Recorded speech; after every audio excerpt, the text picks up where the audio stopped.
Então, agora, na página 30, nós vamos fazer a revisão do capítulo completo, né? Aí a gente tem a questão número 1, complete a tabela com as principais características e composições da crosta, do manto e do núcleo do planeta Terra.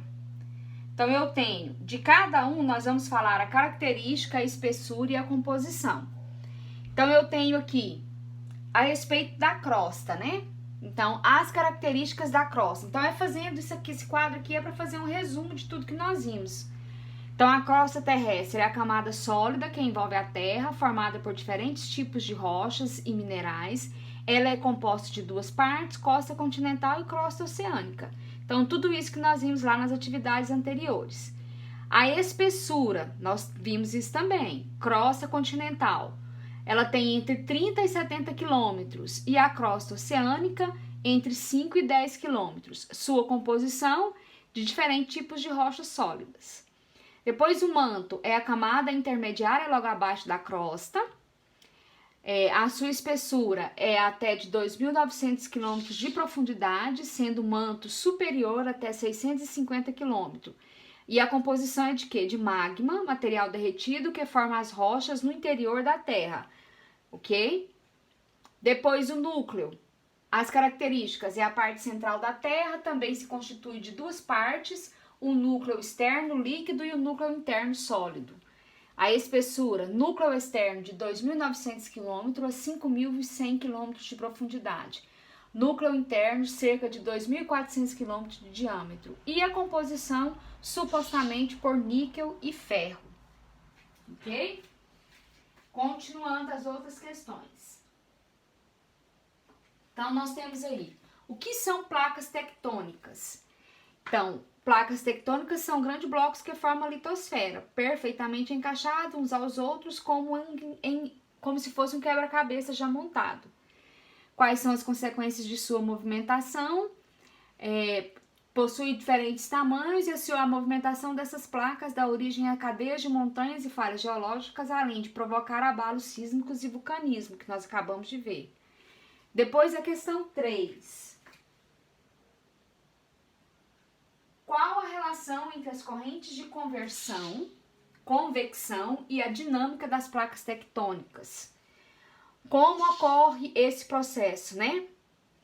Então, os deslocamentos das placas tectônicas estão relacionados a fortes pressões que o manto exerce sobre a crosta terrestre. Esse ciclo está associado ao fato de as porções mais quentes do manto, vou tirar isso aqui, né? Subirem em direção à superfície. Ao chegar perto dela, o magma extravasa pelas fraturas na crosta terrestre. Ao forçar a passagem entre as fraturas, o magma afasta literalmente os blocos da crosta fraturada, derramando-se pela superfície e endurecendo a litosfera. À medida que se move para longe dessas fraturas, vai perdendo calor e ficando mais densa, afundando novamente no manto, até se aquecer e reiniciar o ciclo. Então, essas questões aqui, tanto a 2 quanto a 3, vocês estão vendo que o livro traz uma resposta muito longa. O que você tem que fazer? Apagar a sua de maneira alguma. Você vai fazer uma comparação entre a resposta e a sua. Às vezes, a sua questão é só simplesmente você acrescentar. Então, não tem necessidade nenhuma de apagar. Continua. Na página 31, aí vem. No mapa a seguir, os números 1 a 3 localizam tipos de limites diferentes entre placas tectônicas. Que limites são esses? Dê exemplos de formações que se originam nesses locais. Então, nós temos aí a questão número 1 e os pontos. Então, nós temos aqui 3 pontos. 1, 2, 3. Então, eu vou falar primeiro da questão 1. O 1 que está aqui. Pede para que eu fale os limites, né? Então, que limite que tem aqui? Então, eu tenho o limite conservativo, que originou a falha de St. Andrews, nos Estados Unidos, e a falha Alpine, na Nova Zelândia. Então, essa falha de St. Andrews, gente, eu passei até um filme para quem quisesse, tivesse a curiosidade, poderia assistir. Depois, o 2, limite que está aqui. É um limite convergente. O que é isso? Originou a Cordilheira dos Andes, na América do Sul e a Fossa das Marianas. Depois o 3, que é limite divergente, que originou as cadeias meso-oceânicas e o Rift Valley na África. Então, esse aqui são alguns exemplos que nós podemos ver. Agora, nós vamos para a questão número 5, ok? Então, a questão número 5 também a gente precisa fazer uma análise, certinho? Então, agora a questão 5. Leia os textos e o mapa a seguir e responda as questões propostas. Um forte terremoto de magnitude 7,8 estremeceu o Nepal, deixando cerca de 1.800 mil mortos e 5 mil feridos, segundo a agência Reuters. A força do terremoto foi sentida também em Bangladesh, Índia, China, Paquistão e no Monte Everest, onde uma avalanche provocada pelo abalo deixou pelo menos 17 mortos. Continuando no próximo trecho. Então, aí a gente tem a fonte, né, de onde foi tirado esse texto. Aí vem. Eu ainda me belisco para garantir que é verdade, diz Manisha Duver, de 18 anos, uma das integrantes de um grupo de estudantes de um pequeno vilarejo rural da cidade de Chandrapur, no estado indiano de Maharashtra, que alcançou o topo do Monte Everest. Eles nunca haviam ouvido falar sobre a montanha nos Himalaias, até que um projeto do governo local lançou ano passado o desafio: selecionar alunos de escolas públicas para vencer o maior pico do planeta. Então, as questões vão ser a respeito dessas imagens que nós temos aí. Então, aqui na imagem que o livro trouxe, a parte online, ela não está muito clara, e nem aí no livro de vocês também ela está muito clara, né?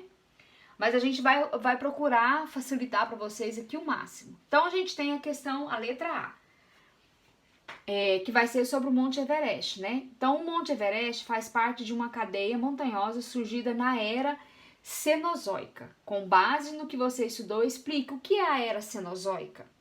Então, gente, a Era Cenozoica é aquela que ocorreu a partir de 65,5 milhões de anos atrás e divide-se em período, que é o período terciário, quando surgiram os primeiros grandes mamíferos e a elevação do Himalaia, e no período quaternário, quando surgiram os primeiros humanos. Então, aqui você tem que voltar lá na Cenozoica e observar. Lembrando que essas questões aqui, eu não vou postar a resposta, vai ser só de acordo com o vídeo que vocês estão vendo, ok? Depois, a número 2. Onde se localiza o Monte Everest? Então, o Monte Everest se localiza na fronteira entre o Nepal e o Tibete, na Cordilheira do Himalaia. Então, a Cordilheira do Himalaia está aqui, Monte Everest está aqui, nessa ponta aqui, ó, ok? Como ele foi formado?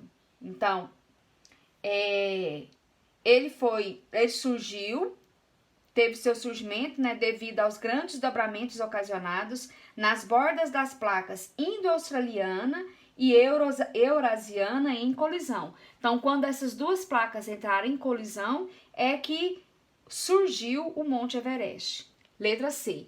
Explique a relação geológica existente entre o terremoto ocorrido no Nepal e a Cordilheira do Himalaia. Então, a Cordilheira do Himalaia é resultado do encontro de placas tectônicas. Que placas são essas? Indo-australiana e eurasiana, durante a Era Cenozoica. Desde então que isso aconteceu, a região apresenta uma determinada instabilidade, porque elas se cruzam, né?